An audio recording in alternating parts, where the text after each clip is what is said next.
সবাই কেমন আছেন? আশা করি সবাই ভালো আছেন আর আমিও খুব ভালো আছি। আজ সকাল সকালই আমার না একটু পোলাও খেতে ইচ্ছা করছিল, তাই ভাবলাম আর দেরি কিসের, তাহলে ঘরে এক ধরনের চাল আছে, অবশ্য ওটা গোবিন্দভোগ চাল না, নর্মাল একটা চাল, তবে ওই রকমই গন্ধ বেরাচ্ছে। তো জলটাও গরম বসিয়ে দিয়েছি আর এইখানে পোলাওটা তৈরি করতে বসিয়ে দিয়েছি গ্যাসে। তো এটার মধ্যেই ওই জলটা দিয়ে দেব, একদম মাপা জল দিয়েছিলাম, যে কারণে পোলাওটা কিন্তু দারুণ হয়েছে, জল জল হয়নি কিন্তু। আর ঘিটা একটু বেশি হয়ে গেছে হয়তো। তো দেখুন আমি কিন্তু একদমই ফুড কালার ইউজ করিনি, শুধুমাত্র হলুদ দিয়েই পোলাওটা করেছি, খেতে কিন্তু দারুণ হয়েছে। আর সাথে আছে মাটন, তো পোলাওয়ের সাথে আশা করি মাটনই বেশি ভালো যায়, তবে নিরামিষে কিন্তু চিলি পনির, তারপর এমনি পনির, তারপর আলুর দম, এইসবও কিন্তু ভালোই লাগে। আমি সেইভাবে পোলাও খাই না, মানে পছন্দ করি না, তবে মাটন হয়েছিল আজকে বাড়িতে, সেই কারণে ভাবলাম পোলাওই রান্না করি। আর কেন না জানি না, হয়তো ভিডিও থ্রুতে মানে ওই ফেসবুকে স্ক্রল করতে করতে আসে না, সেই ভিডিওতে দেখেছি পোলাও আর মাটন খেতে, তাই আমারও খেতে ইচ্ছা করছিল। সাথে না একটু টকও করেছি তেঁতুলের, ওটা খাওয়ার পরে খেলে বেশ হজম হয়। রান্নাটা কিন্তু সকাল সকালই করেছি আর বরের জন্য থালাও রেডি করে নিয়েছি, ও এখন ডিউটিতে যাবে, এখন ওই ঘরে নিয়ে ওকে খাইয়ে দেবো, ওর স্নানও হয়ে গেছে, এখন রেডি হয়ে বেরোবে। চলুন এখন তাড়াতাড়ি করে খাইয়ে দিই। আর ও এখন যেসব বলছে ওগুলো কিন্তু একদমই সত্যি না। সুন্দর হয়েছে, শিখিয়ে দিয়েছে সব কিছু আমাকে, যে ভালো বলতে হবে।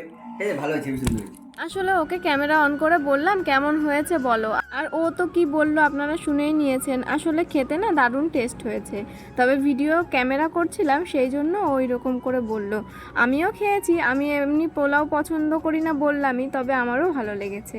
যাই হোক, খাওয়া দাওয়ার পরে মানে ওর খাওয়া দাওয়া হয়ে গেছে, ও বেরিয়ে গেছে, আর এখনও কিন্তু বাইরে সেভাবে রোদ বেরায়নি, তাই ভাবলাম এখনই ভিডিও করে নিই। আর এই যে সেই শাড়িটা পিসি দিয়েছিল, ওই যে ময়ূরকণ্ঠী কালারের, সেই শাড়িটা পরেই ভিডিও করব, তাই রেডি হচ্ছি। আমি মেকআপ করতে পারি না সেটা বললে ভুল হবে, মাঝে মাঝে করি, আর আমি মেকআপ করতে পারিও। একটা জায়গায় যাওয়ার জন্য বা কোনো অকেশনে যাওয়ার জন্য ঠিক যতটা মেকআপ করা প্রয়োজন ততটা আমি পারি, তবে আমার মুখে সবসময় আমি মেকআপ করি না, আমার ন্যাচারাল লুকটাই ভালো লাগে। সেরকম বড় কোনো অনুষ্ঠান হলে, যেমন ধরুন আমার অ্যানিভার্সারি, তারপর অ্যানিভার্সারিতে সরি আমি তো সাজিনি, মানে আমার রেজিস্ট্রি ম্যারেজের দিন তো আমি মেকআপ করেছিলাম পার্লার থেকে, তো ওই রকম কোনো অনুষ্ঠান হলে পার্লারে না গেলেও চলবে, তবে ওটা আমার একটা স্পেশাল দিন ছিল, সেই জন্য আমি একটু ইচ্ছা ছিল যে আমি পার্লার থেকে সাজবো, তাই পার্লার থেকে সেজেছিলাম, নইলে কিন্তু আমি নিজেই সেজে নিতাম। তো এত কিছু বলার কারণ হচ্ছে আমি এখানে একদমই মেকআপ করিনি, হয়তো অনেকে ভাবতে পারে হয়তো মেকআপ করেনি, শুধু শুধু একটা দামি শাড়ি পরেছে, কেমন লাগছে দেখতে, আমার কাছে এমনিও দেখতে ভালো লাগছে। আর এই শাড়িটা তো পিসি দিয়েছিল, ওই যে আগের দিন দেখালাম, তবে যতক্ষণ গায়ে ফেলে ছবি না তুলছি, ভিডিও না করছি, মানে একবার পরা না হচ্ছে, ততক্ষণ আমার মনে শান্তি হচ্ছে না। আর এই শাড়িটার সাথে কম্বিনেশন করে আমি ওই সেটটা পরেছি, রেজিস্ট্রির সময় যে লং একটা সীতাহার টাইপের একটা সেট নিয়েছিলাম, ওটাই কম্বিনেশন করে পরেছি, দেখতে কিন্তু বেশ ভালো লাগছে। চলুন এবার ইনস্টাতে কিছু ভিডিও করব, এমনি কিছু ভিডিও করব, আর কিছু ফটোশ্যুটও করে নিই।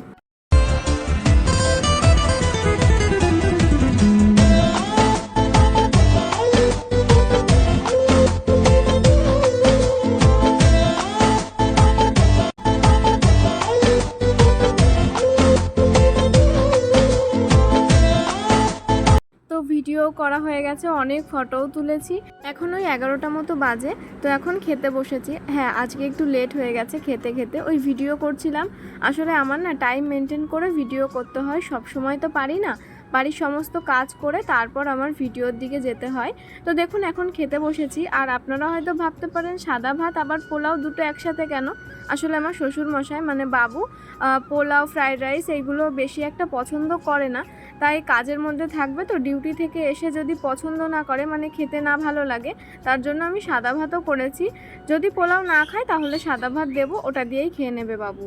জানেন তো, ছোটবেলা থেকে মা বাবা কিছু শেখাক আর না শেখাক, এই জিনিসটা আমাদেরকে শিখিয়েছে যে কখনো নিজের সুখের জন্য বা নিজের পছন্দের জিনিসটা করা বা খাওয়ার জন্য এমন কোনো জিনিস করো না যাতে অন্য মানুষটা কষ্ট পায় বা অন্য কারো কোনো অসুবিধা হয়। তো তাই আমি দুই রকমেরই রান্না করেছি, আর পোলাও জিনিসটা সবসময় খাওয়া তো ভালো না, পেট গরম হয়। আর এদিকে দেখুন আগের দিন যে ফুল গাছের ডালগুলো লাগিয়েছিলাম, সেখান থেকে কিন্তু প্রত্যেকটা গাছ থেকে কচি কচি ডাল বেরিয়েছে, আর এইদিকে দেখুন এই যে গাছটা পাথরের ওপর কিন্তু হয়েছে, এটা কিন্তু নয়নতারা ফুল গাছের একটা চারা। আমাদের বাড়িতে না অনেক নয়নতারা ফুল গাছ আছে, না হলেও 50 থেকে 100টা হবে। তবে ফুল হয় অনেকগুলোতেই, আর অনেকগুলো চারা গাছও আছে, আপনাদের না হয় একদিন দেখাবো। আর এদিকে আমি কিন্তু অনেক জামা কাপড় ধুয়েছি, 2-3 দিন ধরে অনেক রিলস বানানো হচ্ছে, অনেক শাড়ি জামা কাপড় বের করা হয়েছে, তো সেগুলোই ধুয়ে দিয়েছি, আবার আলমারিতে তুলে নেব। বিকালে অনেকক্ষণ ঘুমিয়েছিলাম বলতে ভুল হবে, শুয়েছিলাম। তারপর 5:30-6টার দিকে বেরিয়েছি। এখনও কিন্তু আমাদের উঠোনে রোদ আছে, যেহেতু এখানে সন্ধ্যা লাগে প্রায় 7:45টার দিকে, সেই জন্য রোদটা অনেকটা টাইমই থাকে। বাইরে বেরিয়ে দেখি এই ড্রামটা রেখে গেছে গেটের সামনে কেউ একজন। ড্রামটা আমাদেরই, কয়েকদিন আগে একজন নিয়ে গেছিল, আর ও ফোন করেছে, বলল বাড়িতে আসছে। গেটটা খুলে রাখলাম, দেখি কখন ঢোকে। ড্রামটা না প্রচুর ভারী, তাই আমার এরকম অবস্থা। আসলে আমি তো খুব মোটা তাই। আর এদিকে ওই দেখুন, বলতে বলতে ও চলে এসেছে। কারণ ড্রামটা রেখে এসে ওকে কিছু খেতে দেব। আসলে দুপুরবেলায় তো সেভাবে কিছু খায় না, আর বাড়ি থেকে সেই সকালবেলায় খেয়ে যায়, সেই জন্য একটু কেমন লাগে। আসা মাত্রই কিছু একটা দেওয়ার চেষ্টা করি, তবে ও প্রতিদিন খায় না। এই দেখুন, এই যে ড্রামটা এখানে রেখে দিয়েছি, আর ওই যে ভাঙাচোরা বাইকটা দেখছেন, জানি না বাবু কোথা থেকে এনেছে, কেরু কাছ থেকে হয়তো নিয়ে এসেছে। আর এটা হচ্ছে বরের ডিউটিতে যাওয়ার বাইক, আর ওই যে ঘরে গিয়ে সবকিছু চেঞ্জ করছে। চলুন তবে আজকের মতো ভিডিওটা এই অবধি, দেখা হবে পরের আবার একটা ভিডিওতে। ততক্ষণ অবধি সবাই ভালো থাকবেন, বাই।